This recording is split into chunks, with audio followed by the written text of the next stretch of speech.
starting on page 300. Just a little bit more than halfway down the page. We've come to the last canto of Book 2, Canto 15. The kingdoms of the greater knowledge. And I think we stopped at line 123.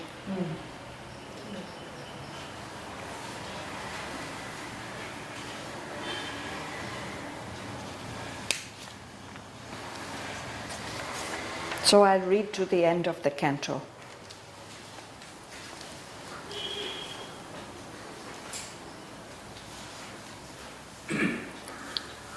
All but the ultimate mystery was his field. Almost the unknowable disclosed its rim. His self's infinities began to emerge. The hidden universes cried to him. Eternities called to eternities, sending their speechless message, still remote.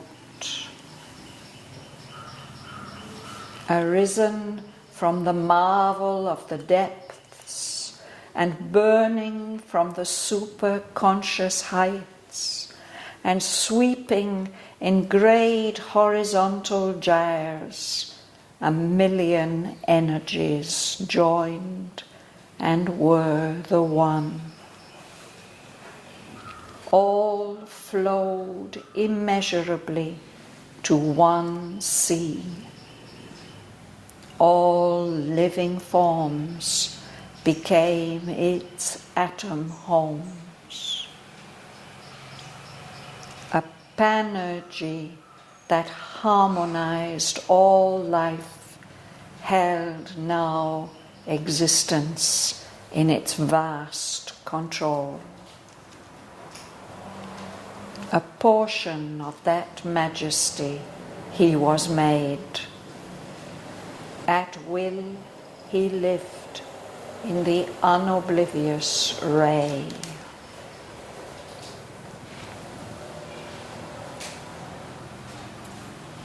In that high realm where no untruth can come,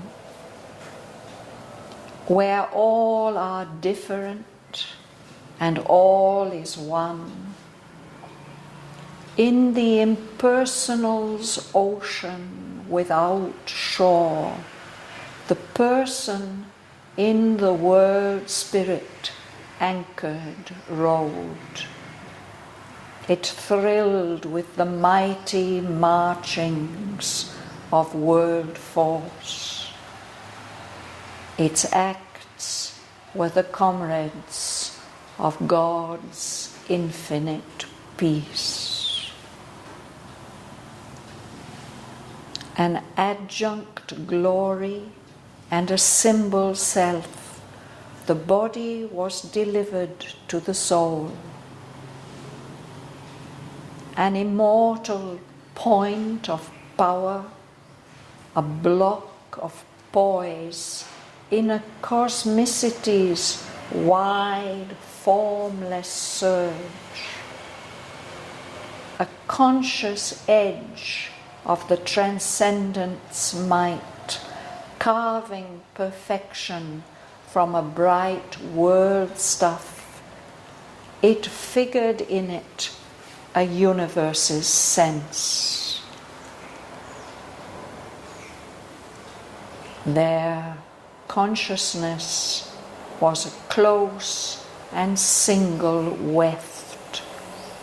The far and near were one in spirit space.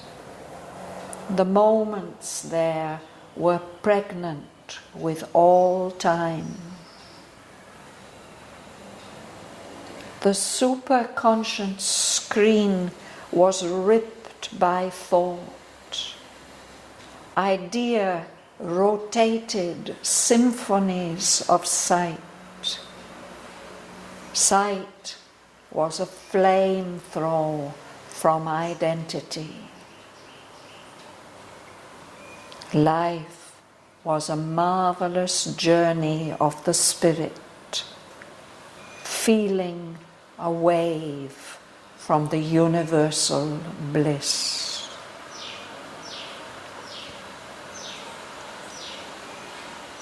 In the kingdom of the Spirit's power and light, as if one who arrived out of infinity's womb, he came newborn, infant, and limitless, and grew in the wisdom of the timeless child.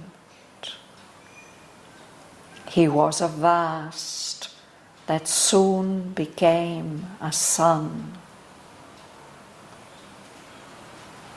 A great luminous silence whispered to his heart. His knowledge, an in-view caught, unfathomable, and out view by no brief horizons cut. He thought and felt in all. His gaze had power. He communed with the incommunicable. Beings of a wider consciousness were his friends. Forms of a larger, subtler make drew near. The gods conversed with him behind life's veil. Neighbor his being grew to nature's crests. The primal energy took him in its arms. His brain was wrapped in overwhelming light. An all-embracing knowledge seized his heart. Thoughts rose in him no earthly mind can hold. Mights played that never coursed through mortal nerves. He scanned the secrets of the overmind. He bore the rapture of the oversoul. A borderer of the empire of the sun, attuned to the supernal harmonies, he linked creation to the eternal sphere. His finite parts approached their absolutes. His actions framed the movements of the gods. His will took up the reins of cosmic force.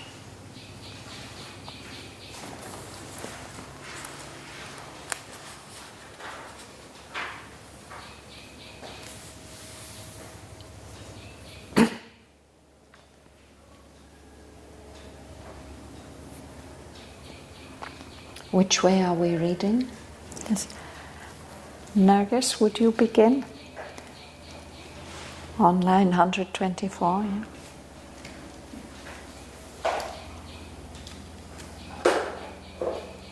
All but the ultimate mystery was this to do. Almost the unknowable disclosed its ring.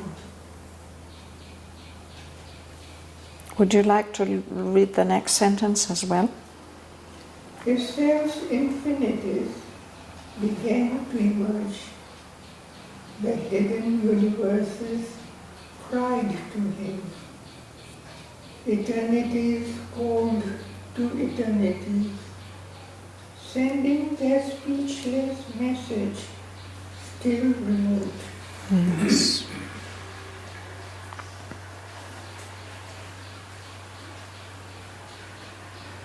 So the last sentence which we read last week, it said he had reached the top of all that can be known. No?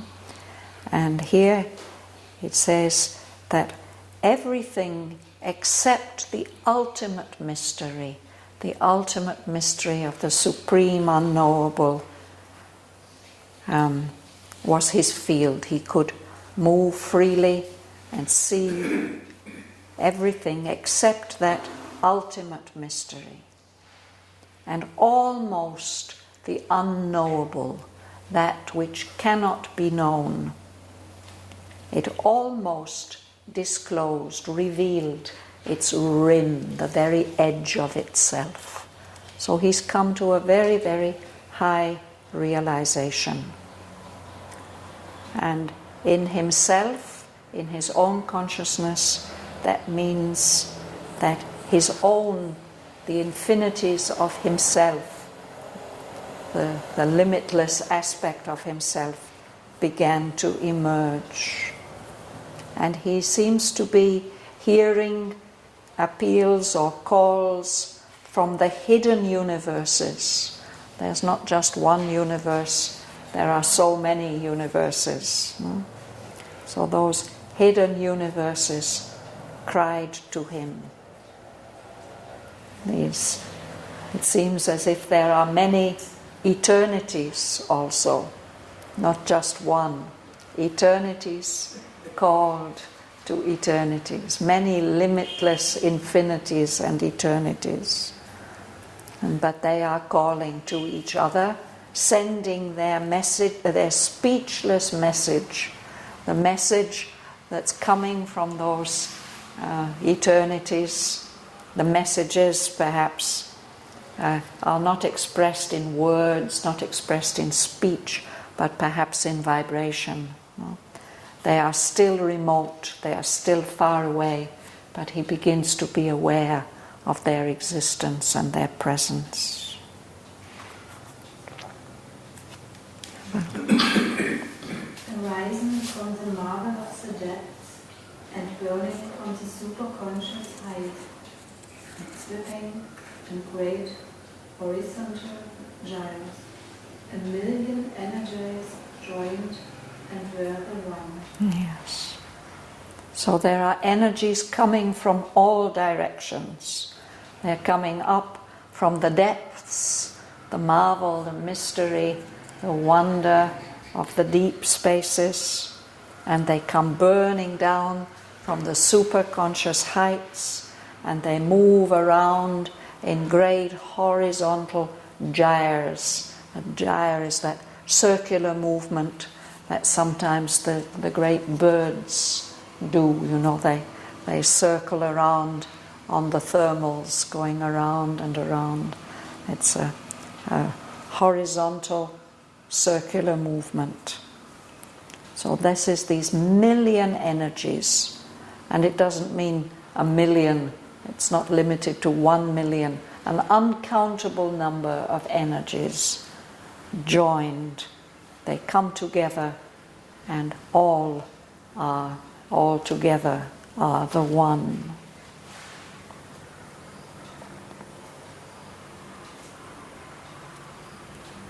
Patricia? All flowed immeasurably to one sea. All living forms became its atom homes. You can continue to the bottom of the page. A panoply that harmonized all life held now existence in its vast control. A portion of that majesty he was made. At will, he lived in the unoblivious ray. Yes. So these million energies are coming together. All together they are the one. And everything is seen, is experienced as flowing immeasurably, without limit, to one sea, as if those energies are rivers. Rivers are a Vedic image for the energies, no? And all living forms became the atom homes of that one. You know? Very, very small, tiny little homes for that one presence which is everywhere. A panergy. It's an energy which is everything. Pan means all, no? So panergy, an energism that is everything.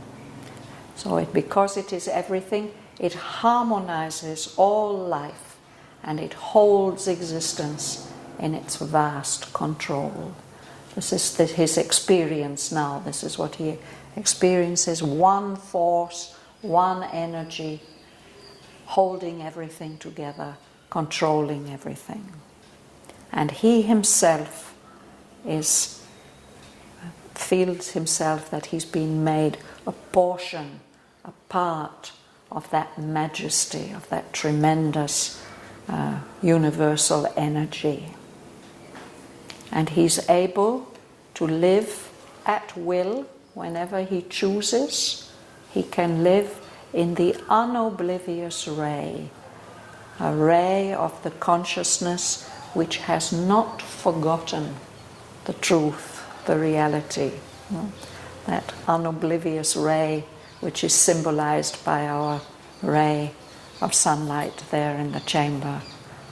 And the ray of unforgetfulness, of memory of the origin from which the ray comes.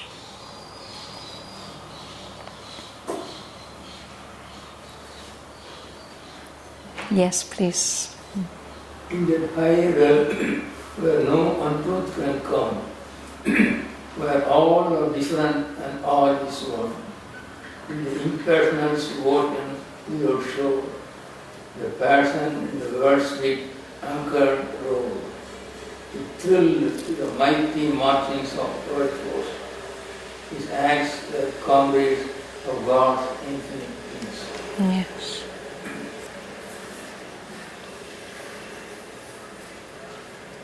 So that's a high realm, a high kingdom where there's no falsehood, no untruth can come there.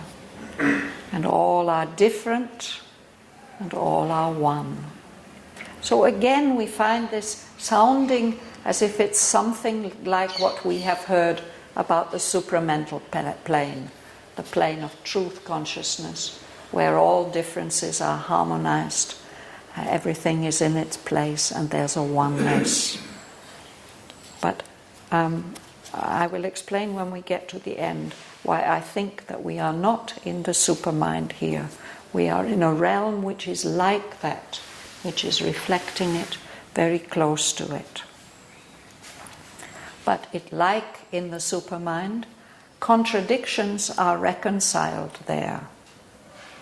In the impersonal's ocean without shore, the person in the world spirit anchored rode. So it is as if there's a great shoreless ocean of impersonal existence. Because it's impersonal, it is. It doesn't have a shore, it doesn't have a limit. It's not defined in any way. It's impersonal. But in that ocean, the person, the ultimate person with a P, is riding at anchor. This is what a boat does, a ship does, when it puts down its anchor. It stays in one spot. It's called riding at anchor. So the person is there, firmly. When it's anchored, okay, right? Sorry? When it's anchored, it can't move. It doesn't move much. It moves. But here it is. But it's riding on the sea. This is a seaman's term. If they can't find a harbour, but they still have to stop sailing for whatever reason, then they find a place where they can put down their anchor and they will ride at anchor. So it means they are riding on the sea, but they won't move very far in any direction. They'll be somehow kept firm somewhere. So it's like that, the person which is an expression or an aspect or a complement of the impersonal. They are there together. The impersonal is like the ocean, and the person is there in the midst of it, firmly anchored. The person, perhaps it's even his experience that he is that person, is thrilled, feels the vibrations of the mighty marchings of world force. So force is impersonal and unlimited, no? But the person can feel all those vibrations and energies. The acts of the person are comrades, co-workers and close friends with God's infinite peace.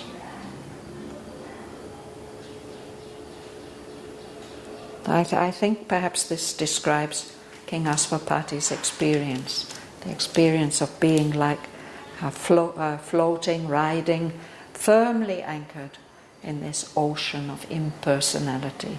These two aspects, which are aspects of the being of all of us. We think of ourselves as a little person, but all of us have impersonal aspects as well that are not peculiar to ourselves, but which are part of universal nature.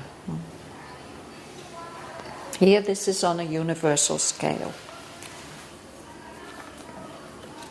Linda, would you read? An adjunct glory and a symbol self. The body was delivered to the soul, an immortal point of power, a block of poise in a cosmicity's wild surge, a conscious age of the transcendence mind, called in perfection from a bright orange star, which figured in its universe's sense. Thank you. So here he's telling us what is King Aswapati's experience of the body. The body has now been liberated and handed over to the soul. It's controlled by the soul, and it becomes an adjunct glory.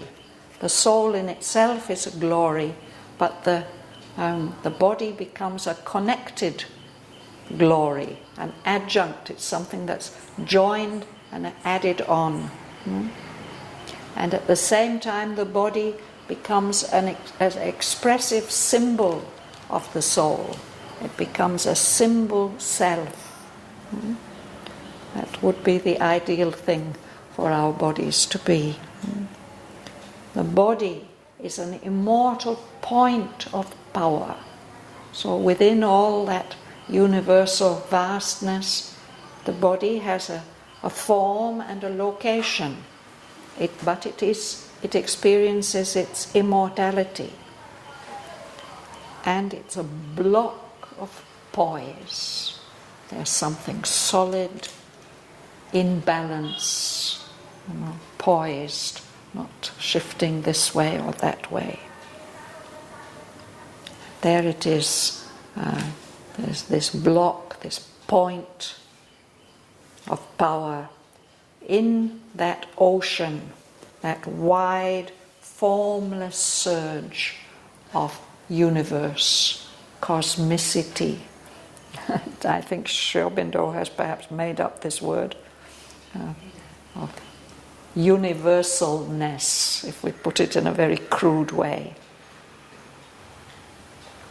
The body becomes a conscious edge, like the edge of a knife, of the transcendence power, the transcendence might. And that knife, that sharp edge, which is the body, is carving perfection. It is used to do something, to cut perfection out of this bright world stuff to make some kind of a form. So in itself, the body figured became a representation of the meaning, the significance of a whole universe. Dr. Kyung, you like to read? Yeah. Their consciousness was a close and single web that far and near were one in spirit space. The moment they were pregnant with all time. Yes.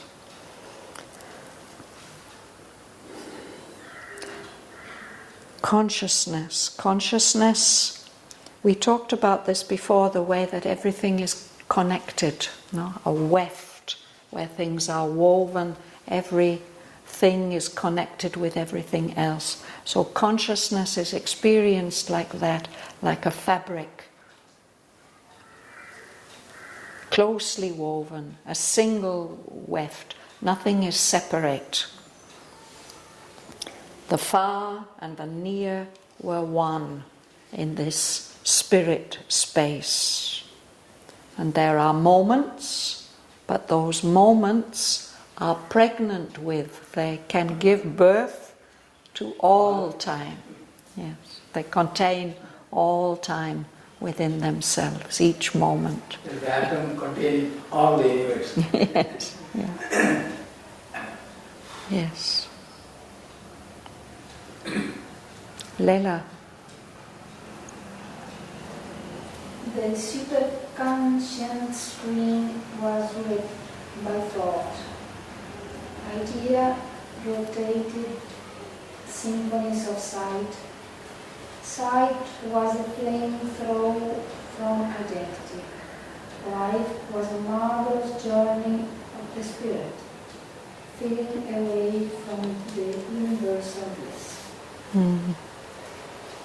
So we have the inconscient below, subconscious.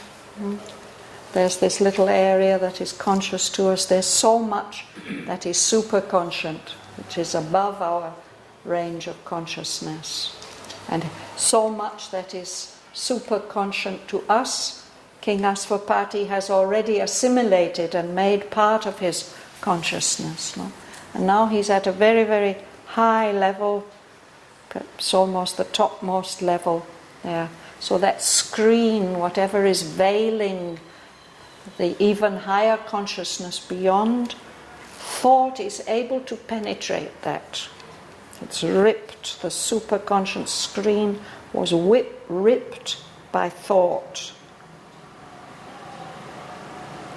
And then it says, idea rotated symphonies of sight. I don't know, this is something very, very suggestive, a suggestive kind of image.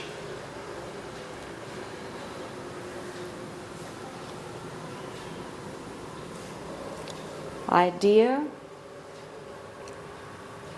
it's a creative thought, a thought that has a form. But here it's as if moving, and with that movement of rotation, it's revealing all kinds of very, very complex possibilities of vision, symphonies of sight. A symphony is a large piece of music for many, many instruments, and each of those instruments can be expressing not only a different note and a different kind of quality, they can be expressing different kinds of emotion and feeling. And The symphony can be something extremely rich and complex. No? So a single idea, one of those ideas with a capital I, one of those creative ideas that comes from the divine mind, it's as if he sees each one of those showing many, many, many, many different complex possibilities of seeing and expressing themselves. And that power of vision which he experiences, it's like a flamethrower, shooting out a flame from identity. He is oneness. Everything is one. But in that oneness, shooting out a flame of energy and seizing some other aspect of itself in detail in a very, very bright and powerful light. I mean, I'm just trying to express some of the things that these mysterious words suggest. So in his experience, life was a marvelous journey of the spirit. I suppose that's what life really is, but that's how he's experiencing it. And feeling, all sensation, all emotion, all that direct experience of things, each feeling is a wave from the universal bliss, from the ocean of universal bliss. One wave will come, and another, and another. So this is connected with perhaps the view he gets from his consciousness ripping through The screen. The screen. And Yeah. he catch these kinds of idea and thought. Yes, and feeling. Yes. Yeah. Idea, sight, vision. Yeah. The idea, perhaps we connect more with the sight here, and then the feeling. Thank you, Patricia.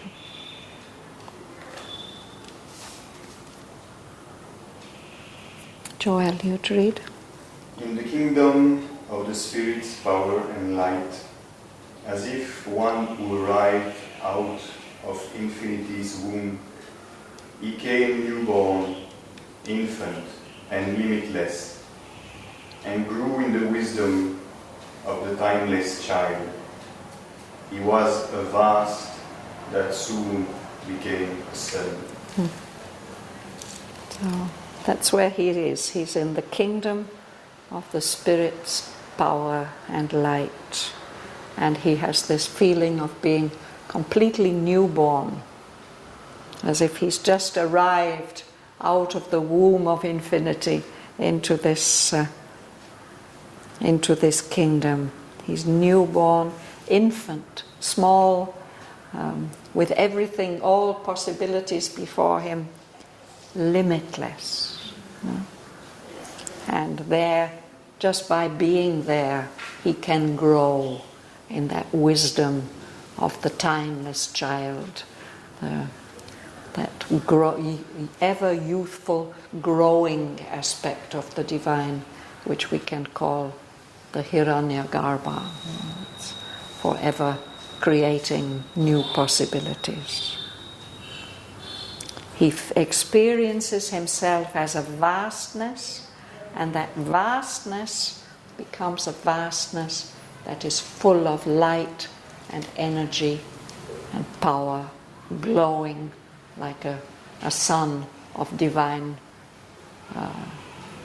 awareness and feeling and so on. Prasanna. A great luminous silence whispered to his heart. His knowledge and interview thought unfathomable, and outlook by no brief Horizon. horizons that he thought and left in all his face had power. He No, let's pause there. His gaze had power. We'll stop there.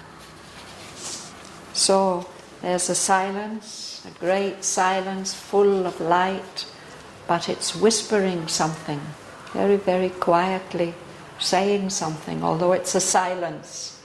It's communicating with his heart. And his power of knowledge has two aspects. It has an in-view. He can look into all these different aspects of himself in a subjective way, an in-view which is so deep it's unfathomable. It can't be measured how deep it is. Seems to be no limit.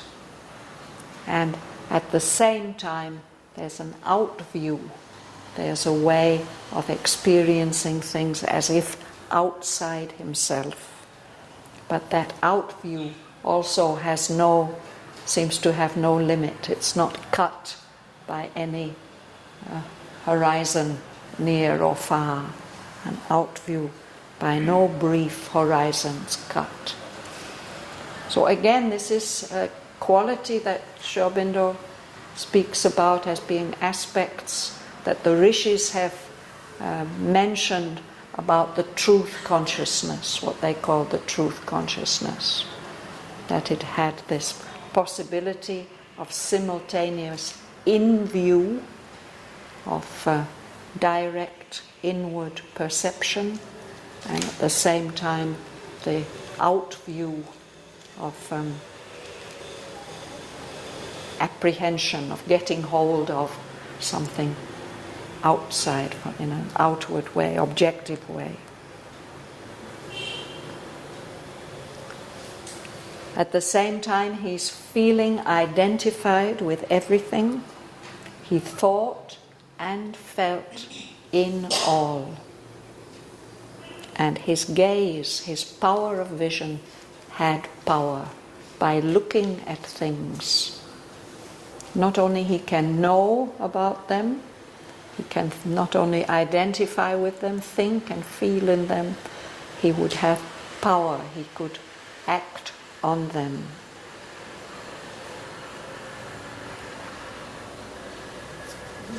Yuli?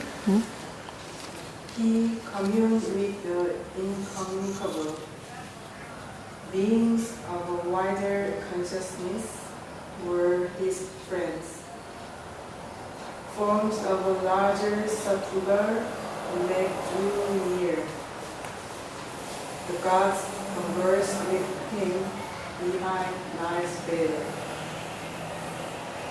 Neighbor, his being grew to nature's crest. Thank you.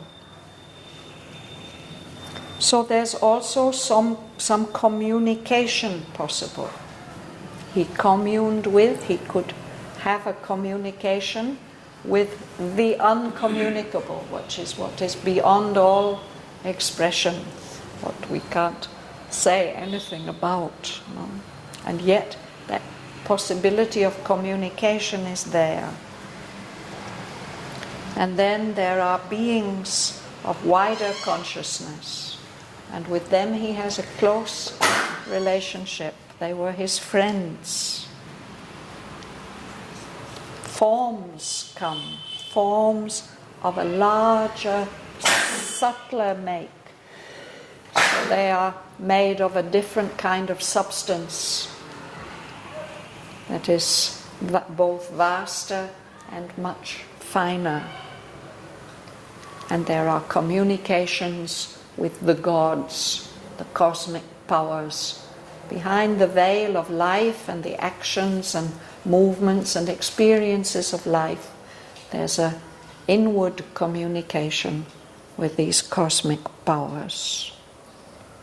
And perhaps through this interchange, his nature gets changed.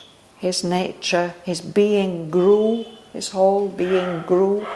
Neighbor, very close. The neighbor is the one who lives next door to you. Becomes very close to the crests, the highest levels of universal nature.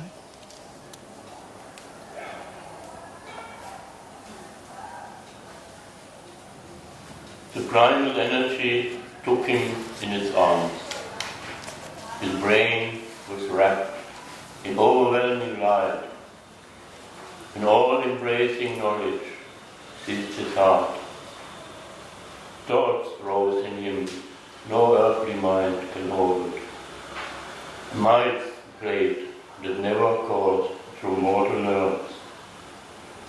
He scanned the secrets of the overmind. He bore the rapture of the oversoul. Yes.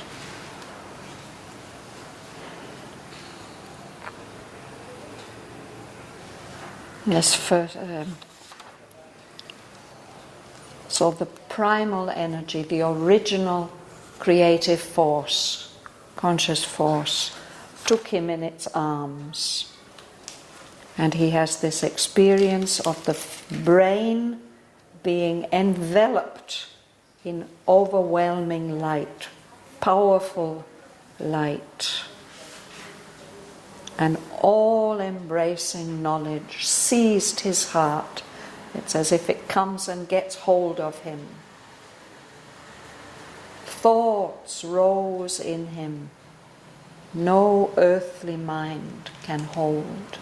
So there's been a transformation of the whole mind, no? And mights, powers, capacities played in him that never coursed through mortal nerves. All kinds of things, impulsions flow through our nerves, and it's because of that we can control our body and do things in the world. No? But these mights, these powers that flow through our nerves are very small compared with those that now suddenly he feels these powers coursing through him, running through him, that he can make use of these much greater energies.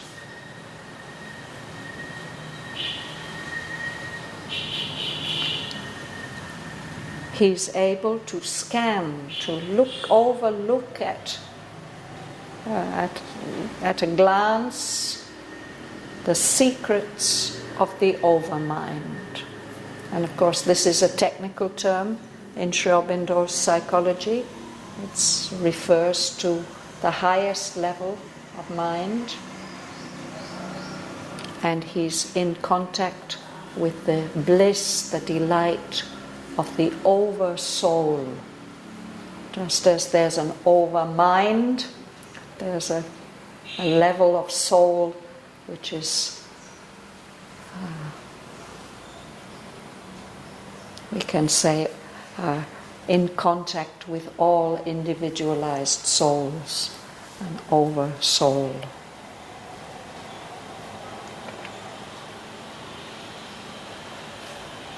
The borderer of the empire of the sun, attuned to the supernal harmonies, he linked the creation to the eternal sphere. His finite parts approached the absolutes. His actions framed the movements of the gods. His will took up the reins of cosmic force. So here Sri Aurobindo says that King Aswapati becomes a borderer of the empire of the sun. He's living on the borderlines, on the frontiers of that empire of the sun, which I take to be the truth consciousness, the supermind, the empire of the sun. So he's not yet in it, but he's living very near the borders of it. And he's in tune with the higher harmonies. And his function is to link this creation to the eternal sphere. So because he's a borderer, he can be in communication with the eternal sphere as well as the lower hemisphere of the creation.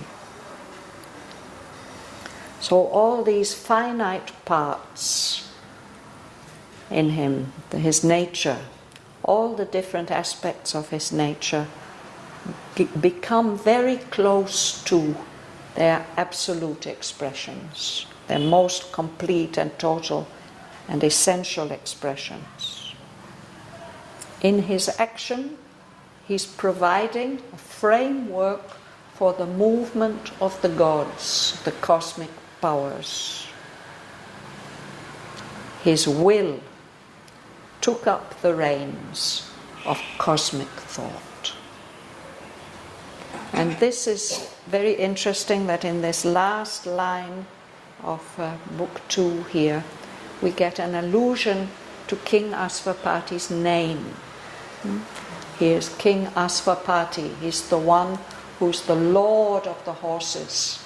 He can control the horses.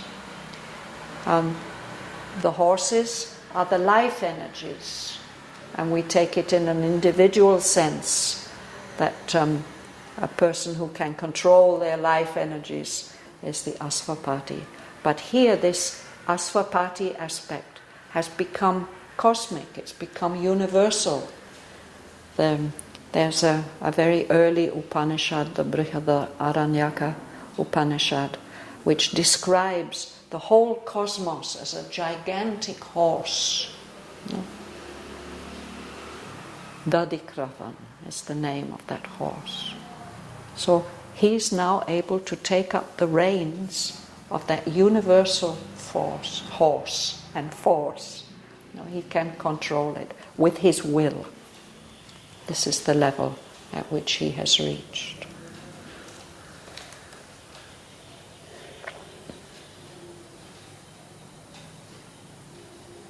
But there's at one of the Savitri paintings, it's number 6 of Book 1, Canto 5, where Mother drew for Huta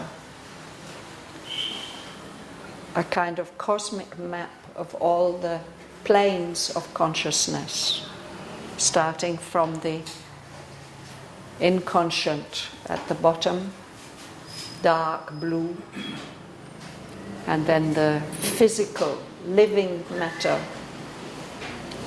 bright red, a particular color that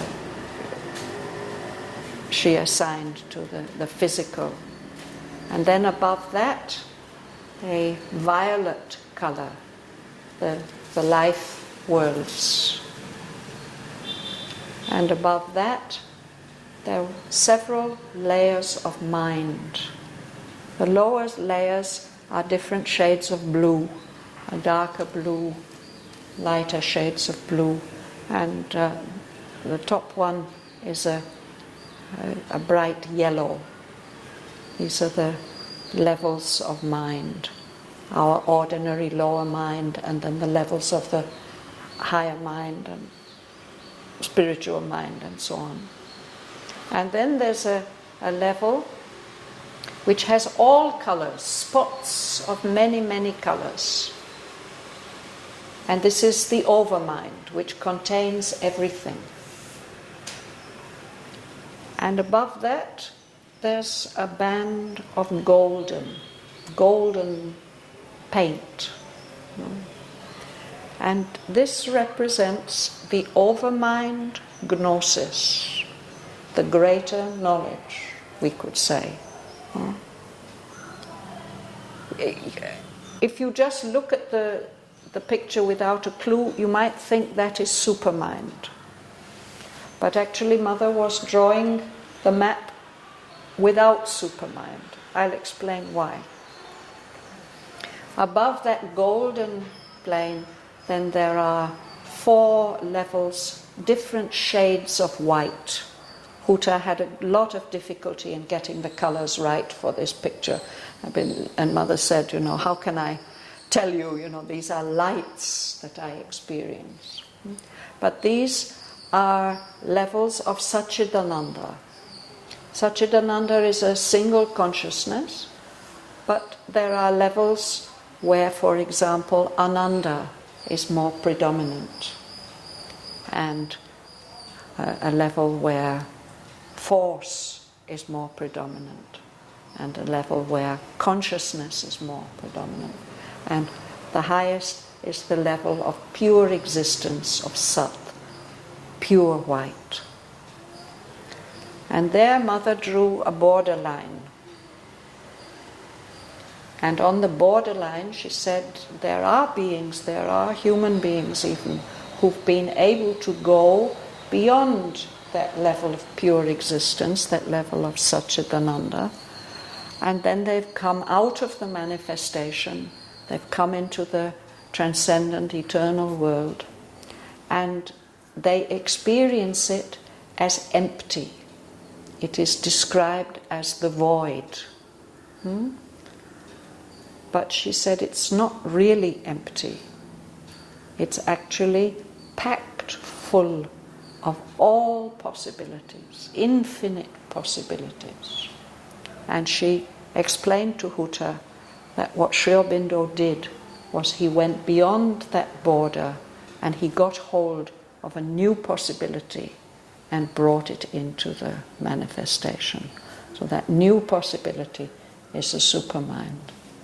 So at the time when Aspapati was making his journey, that supermind, he caught a glimpse of it. It's described in Savitri that he caught a glimpse of it as a faint star above the highest ridge of the overmind. That is how he experienced supermind. Something so far away, faint star, far, far, far off. So, according to my understanding of that map, which fortunately has been annotated for us, that we know what the levels mean, that where King Asvapati reaches here in the last canto of Book 2 is the overmind gnosis. And this is the level that Sri Aurobindo contacted when he was writing Life Divine and then in the 20s with Mother's help.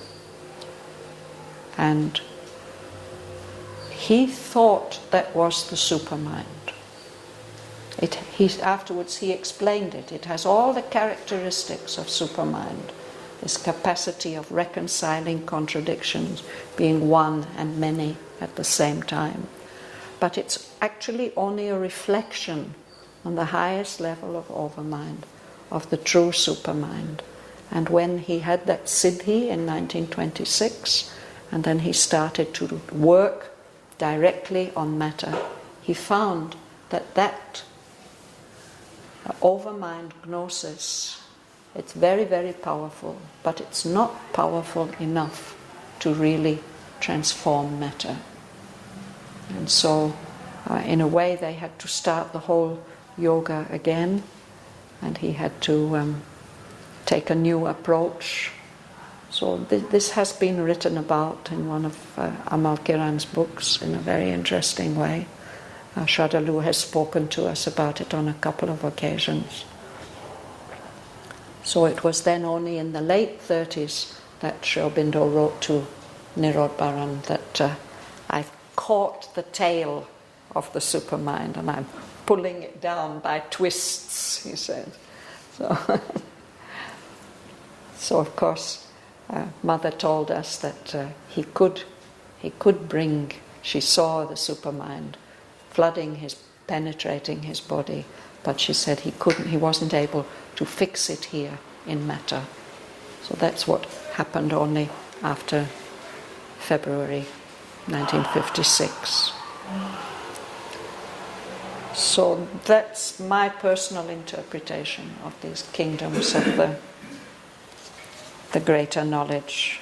I may be challenged, I can't say that I'm sure about this, but this is what I think. So he's reached the top of all that can be known. He's reached the borders of the empire of the sun. He's able to control the reins of cosmic force. but he still hasn't found that transforming power that he was looking for. So that's what he has to look even further in the next book, the Book of the Divine Mother. And we'll begin that next week.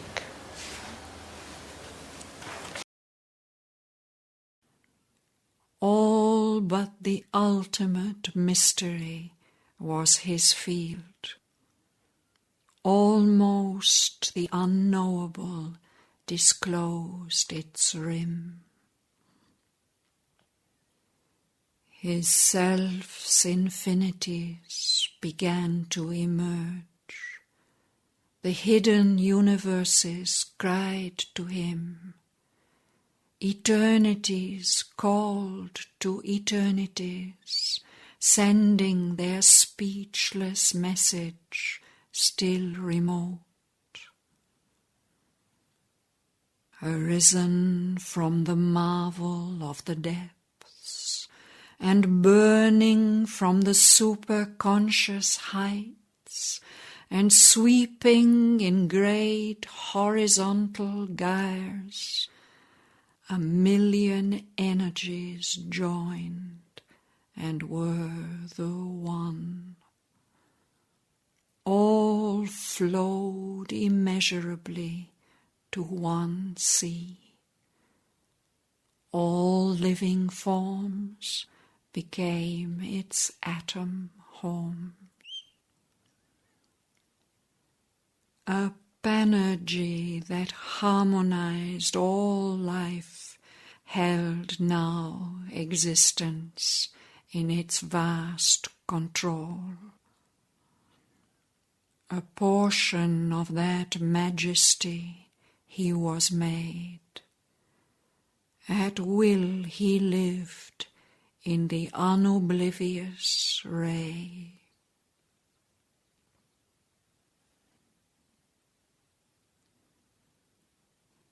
In that high realm where no untruth can come, where all are different and all is one,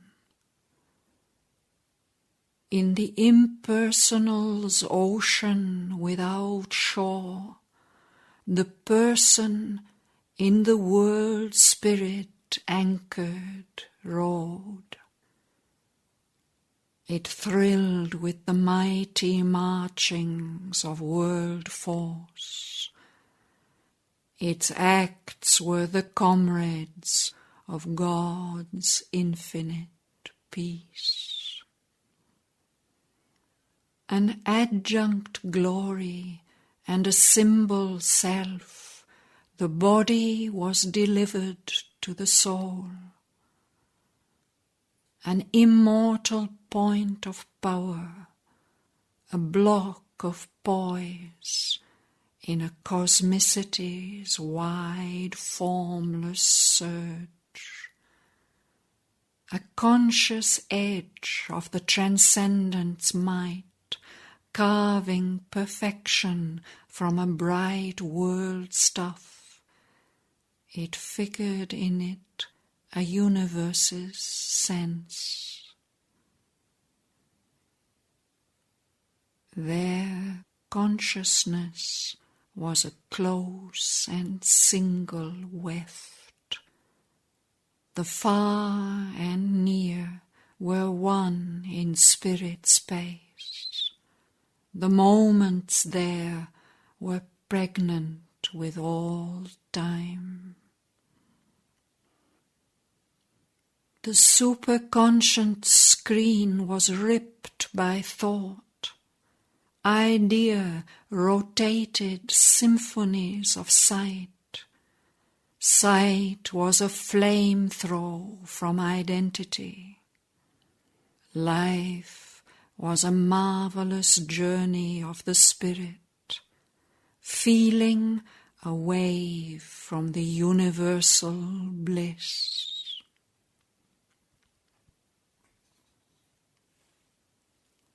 In the kingdom of the Spirit's power and light, as if one who arrived out of infinity's womb. He came newborn, infant and limitless, and grew in the wisdom of the timeless child.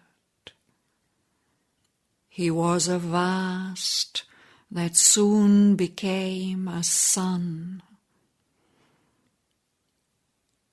a great luminous silence whispered to his heart. His knowledge an in-view caught unfathomable, an out-view by no brief horizons cut. He thought and felt in all, his gaze had power. He communed with the incommunicable. Beings of a wider consciousness were his friends. Forms of a larger, subtler make drew near. The gods conversed with him behind life's veil. Neighbor his being grew to nature's crests. The primal energy took him in its arms. His brain was wrapped in overwhelming light. An all-embracing knowledge seized his heart. Thoughts rose in him no earthly mind can hold. Mights played that never coursed through mortal nerves. He scanned the secrets of the overmind. He bore the rapture of the oversoul. A borderer of the empire of the sun, attuned to the supernal harmonies, he linked creation to the eternal sphere. His finite parts approached their absolutes. His actions framed the movements of the gods. His will took up the reins of cosmic force.